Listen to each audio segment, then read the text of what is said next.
राधे राधे। हिमांशी की दुनिया में आज आपका फिर से स्वागत है। मैं हाजिर हूँ किशोरी जी के एक नए संदेश के साथ। किस प्रकार किशोरी जी एक सेठ की बेटी बनकर आई। बरसाना में एक सेठ रहते थे जो बहुत धनी थे। उनके 3 बेटे थे परंतु कोई बेटी नहीं थी। इस बात का दुख उस सेठ को हमेशा सताता था कि उनकी कोई बेटी नहीं है। एक समय उनकी पत्नी की मृत्यु हो गई और बेटों की शादी हो गई। बेटे गृहस्थ आश्रम में व्यस्त रहने लगे। सेठ को अकेलापन महसूस होने लगा। वह सोचता यदि मेरी बेटी होती तो मैं अपने मन की सारी बातें उससे करता। एक बार एक महान पंडित सेठ के घर आया और पूछा कि सेठ तुम दुखी क्यों रहते हो। सेठ ने बोला महाराज मेरी कोई बेटी नहीं है। यदि मेरी बेटी होती तो मैं अपने मन की सारी बातें अपनी बेटी से करता। बेटों का विवाह हो चुका है, सब अपने अपने जीवन में व्यस्त रहने लगे हैं। मेरे से कोई बात करने वाला नहीं है। तो पंडित ने बोला बस इतनी सी बात पर तुम दुखी हो, तुम राधा रानी को अपनी बेटी क्यों नहीं मान लेते। फिर उस सेठ को पंडित की बातें अच्छी लगने लगी।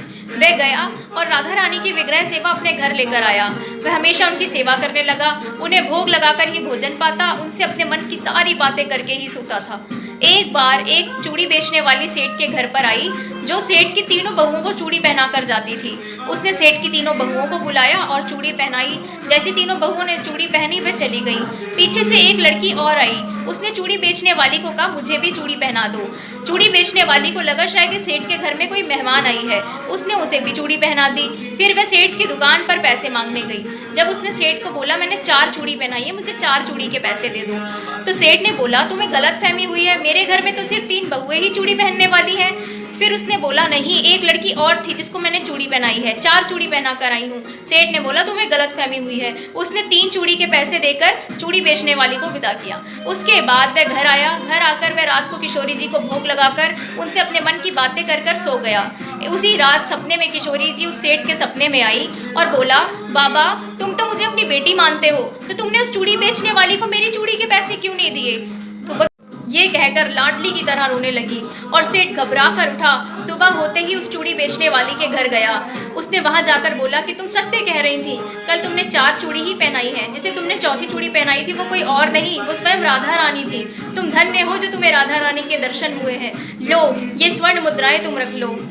ये बात सुनकर चूड़ी बेचने वाली की आंखों में आंसू आ गए। उसने सोचा यदि मुझे किशोरी जी के दर्शन हो गए हैं तो मुझे इन सब की क्या ज़रूरत है। उसने सेठ के आगे हाथ जोड़े और बोला आपकी वजह से मुझे राधा रानी के दर्शन हो गए हैं, मुझे अब इन सब की कोई आवश्यकता नहीं है।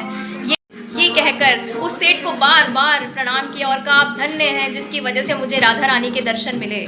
तो भक्तों इस प्रकार किशोरी जी ने अपने 2 भक्तों का उद्धार किया। सेठ को एक बेटी का पिता बनाकर उनका उद्धार किया, उन्हें धन्य किया, और चूड़ी बेचने वाली को अपने दर्शन देकर उसका उद्धार किया। इतनी करुणामयी है हमारी लाडली सरकार जो अपने भक्तों से इतना प्रेम करती हैं, उनके हर भाव को पूरा करती हैं। इसी प्रकार किशोरी जी की सेवा कीजिए, उनका चिंतन कीजिए, खुश रहिए। मुझसे जाने अनजाने इस कहानी में जो भी गलती हो उसके लिए मुझे क्षमा कीजिए। राधे राधे, हरे कृष्णा।